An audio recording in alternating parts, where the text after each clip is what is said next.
So we see the immense nature. Allah subhanahu wa ta'ala commands us to learn the seerah of the Prophet sallallahu alaihi wasallam. And the Prophet sallallahu alaihi wasallam tells us to teach our children the love of the Prophet sallallahu alaihi wasallam. The only way we can do that is to know him. Because I guarantee you, once you get to know the Prophet sallallahu alaihi wasallam, you cannot but love the Prophet sallallahu alaihi wasallam. It's impossible.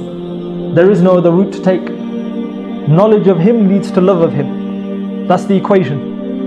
Knowledge equals love. That's the equation of the seerah of the Prophet ﷺ. So when we take the Prophet ﷺ as a whole, then every single part of us is blessed. There's no other science or no other study that can give you that benefit. That when you study the life of the Prophet ﷺ, your mind is blessed with information. Information which is beneficial. That your heart is filled with spirituality and closeness to Allah subhanahu wa ta'ala and cleanliness. That the lower self, the animal inside us, is purified and disciplined. That's what it does. The seerah of the Prophet ﷺ for our bodies, it teaches us the best possible way to conduct yourself in every single thing that you will ever do, from the moment that you are born till the moment that you will die. There is no better way. You find a way better than any sunnah of the Prophet ﷺ. Impossible. Look at the wudu as an example. If somebody said to us, here's a piece of paper and a pen, think of a way that you could prepare to stand in front of your Lord in a form of preparation. Not one of us could have thought of the wudu. This is the blessing of the Prophet ﷺ. If you look at the way the Prophet ﷺ used to sleep, there is no better way scientifically even to sleep than the way that the Prophet ﷺ slept. To the extent, even going to the bathroom. One of the great scholars, they did some research on this.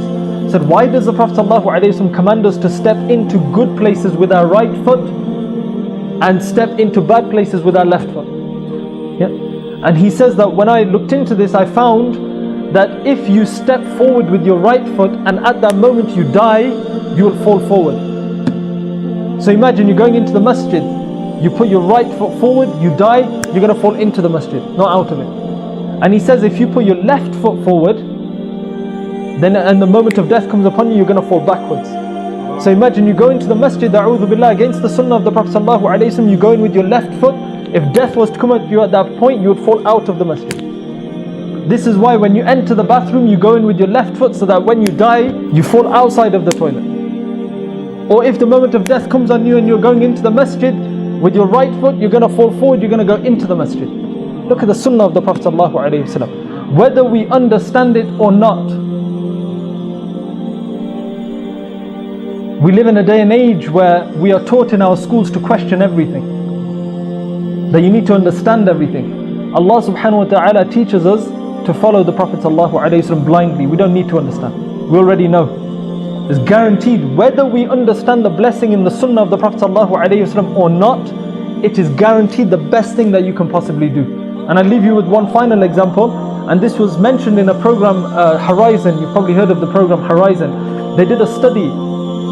And it's a new diet thing that they've come out with called the 5-2 diet. It's a ratio, 5-2.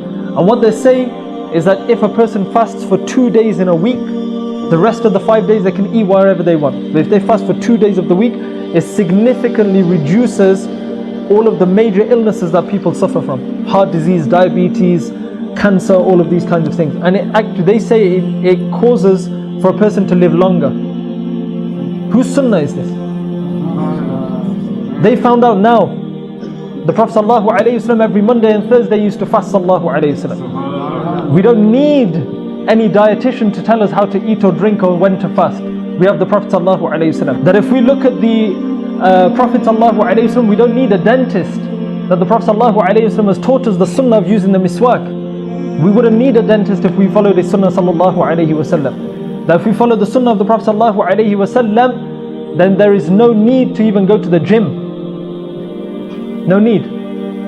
The Prophet sallallahu alayhi wasallam, if we follow his way, if we eat the way he ate, sleep the way he slept, then we do not have any need of any of these professionals or these advisors that we surround ourselves with in this day and age and we spend money on. The sunnah of the Prophet sallallahu alayhi wasallam is free.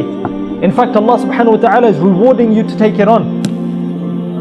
Allah subhanahu wa ta'ala is rewarding you. You don't need to pay. Allah is paying you to follow the Prophet sallallahu alaihi wasallam. What more could we ask for? Is there a greater way than the way of the Prophet sallallahu alaihi wasallam? Not a single person in history can give you what the Prophet sallallahu alaihi wasallam has given.